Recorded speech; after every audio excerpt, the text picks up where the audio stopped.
question in regards to the announcement, because I mean, you announced that you were making this back in 2011, right? It was announced. Yeah. What took that amount of time, 6 years, to be able to get it to I think the shortest answer is that the network that we were on ceased to exist, and the new network became Freeform, and so there's a part where things get held in Cloak and Dagger land, Sure. so they can come out and play. Sure, so it had nothing to do with story or plot. You guys No. Joe Pokaski was our showrunner.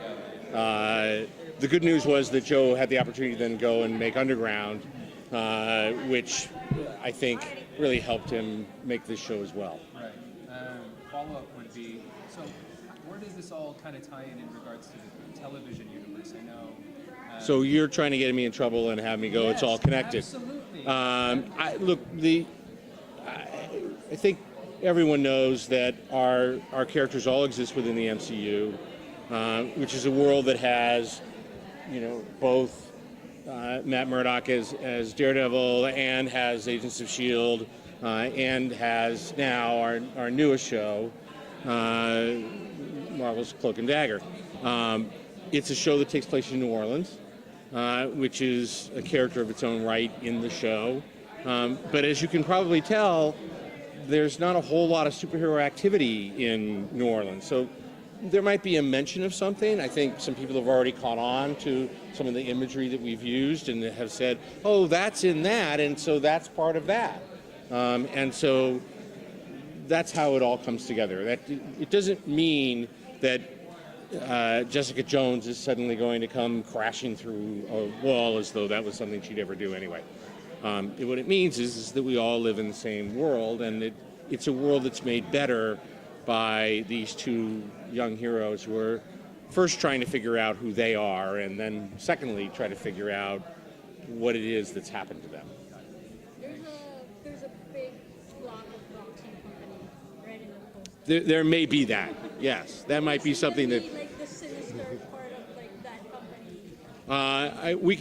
I can tell you that it is not by accident. It's not just there so that we went, oh, look, put a sign up and that'll be it.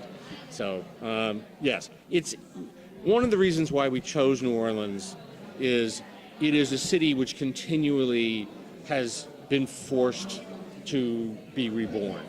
And so when you think about Katrina, when you think about the accident with the oil rigs, that's just recently. I mean, this is a city that's burned. This is a city that continually is challenged for centuries to stay alive.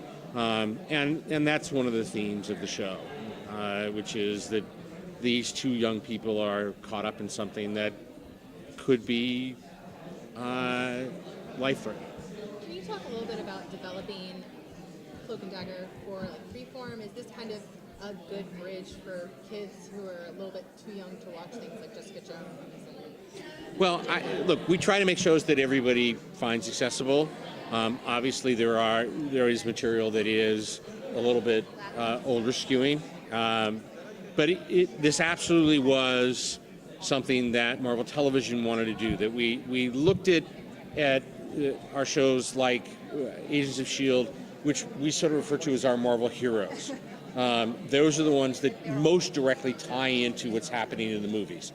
Then when we started doing the shows that appear on Netflix, but they're not limited to those characters, those are really our Marvel street-level heroes. They are heroes that, as we see it, are not necessarily interested in saving the universe, but maybe oftentimes are interested in saving the neighborhood or themselves. And that, for a long time, for us a long time is 2 years, was what the plan was. And we took a look at the growing landscape. We realized that the motion picture division was going to be redoing Spider-Man, where Peter was a high school student, and we thought, how do we, in the television side, get in the young heroes business? How do we find characters that will speak more directly to an audience that might skew younger than the audience that we currently have?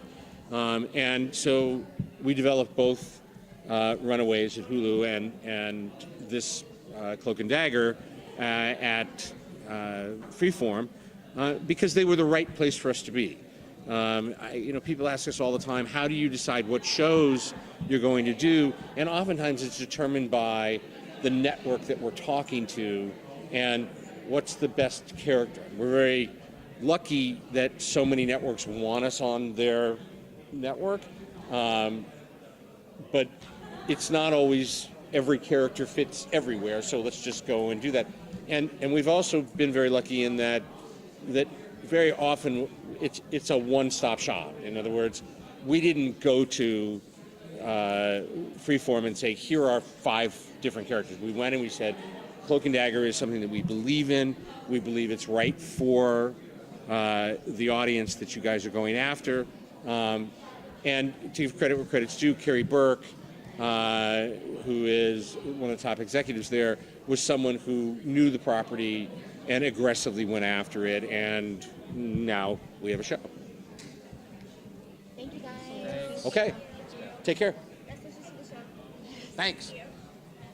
Come by the panel.